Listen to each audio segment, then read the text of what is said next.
Hello everyone, in this video I'm going to show you how to save Snapchat photos to your gallery without them knowing.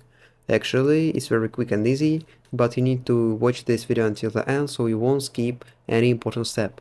So first of all, you need to open your Snapchat application, and then at the bottom of your screen you need to click on the message icon.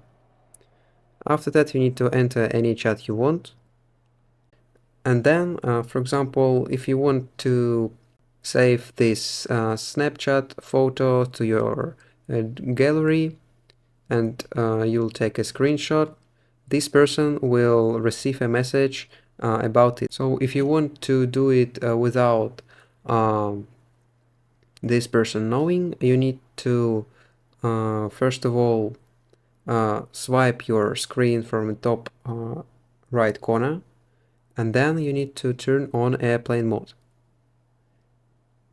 And you need to disable your Wi-Fi if it's necessary. After that, you need to open any snap you want and then take a screenshot. After that, this person will not receive a message about it. And that's how to save Snapchat photos to your gallery without them knowing. If you found this video useful, leave a like and subscribe to the channel. Thank you.